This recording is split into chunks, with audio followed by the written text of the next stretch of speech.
How did you take that initiation, that kind of spiritual awakening into the crystal dreaming modality? How did it transform into the shape that it takes today? Random people were coming to my house asking to have the same experience as me, because in the community word got out that I was switched on, open, whatever term you might use, awakened, and very raw. Then one day a friend of a friend came, and I had acquired a Green Obsidian sphere by then.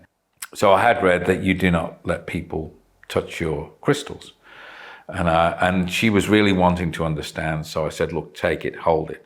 You try, hold it in this position, move it up and down, and nothing was working. So I stepped forward and touched the obsidian sphere and her hand in holding it in the correct position. And I now know, didn't at the time, but she dropped into a deep trance immediately. Right. She fell backwards and her eyes rolled up and started flickering. So I let go in case she fell over.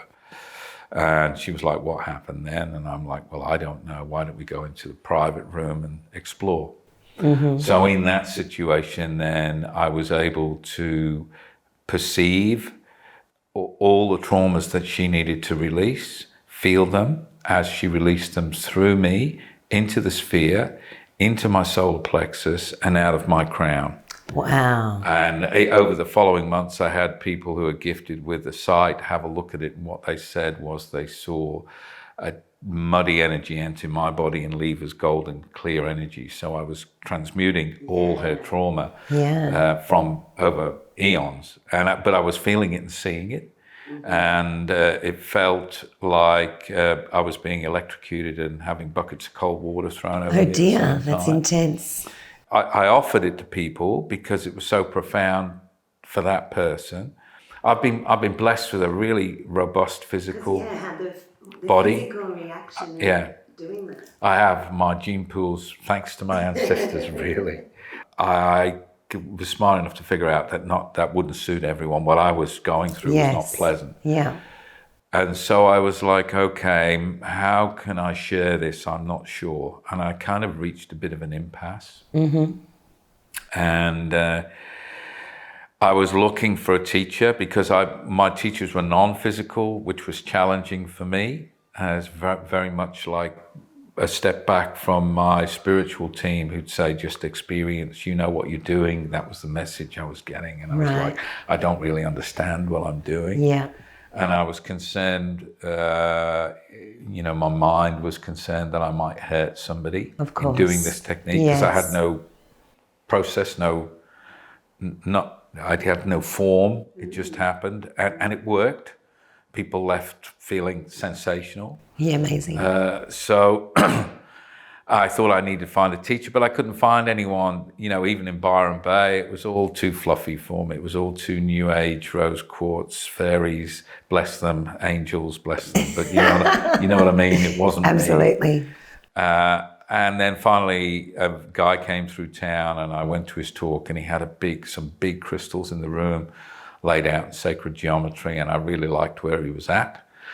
And had a chat with him. And he ran 3 levels of course. And so I read through and I said, really, I'd like to do level 3. And he said, I don't know whether that's possible. And then I told him what I was doing with the Green Obsidian. He said, oh, you're doing exorcisms with the Green Obsidian. You can do the advanced course. That's straight to level 3? Straight to level 3. And I did his course. It was I was confused on the first day. I rocked up expecting lots of crystals, and all the guy talked about was Atlantis and Native Americans, and I was like, what am I doing here? Respectfully sat through, but the next day there was an array of crystals, and he said, okay, pick some crystals, lay them out on the ground, and each person's going to lie in them, you're paired up, and you'll talk to your partner. So I picked up the crystals, and really that was where the crystal dreaming mandala started, and in its fullest form, it's been modified. It's been fine-tuned since, but basically the mandala that we all use happened then. Right. And for me, putting the crystals out was really like hanging tools on a tool shed wall. It was like the positions were fluorescing for me That's on the ground. amazing. I love that. It's really clear. No thought involved at all.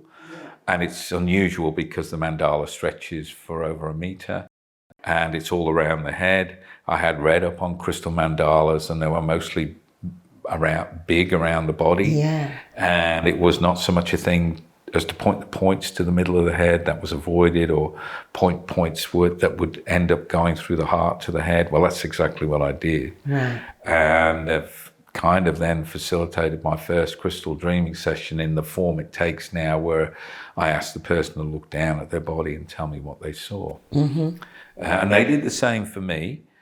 And what I saw was a clear body, but instead of eyes, I had the cosmos, I had the universe, stars in my eyes. And I could hear the instructor telling them what to say, you know, would you like to go into that space? So I went through my eyes into the cosmos and straight to my soul star, which of course was beautiful. Wow. Yeah, so that was my first receiving of the magic of crystal dreaming. The magic of crystal dreaming. So yeah, that's how it all started. Well, at the end of the course, he said, I've learned so much today to be in the presence of a living crystal master. And I really was like, which one is it? I didn't get it. And he said, Raym, thank you, you taught me so much. Don't study with anyone else, just do it. And that's exactly what I needed to hear. Like, I'm okay, it's safe, I can't, even though I've got no formal training, I can't really hurt anyone. So then it just took off from there.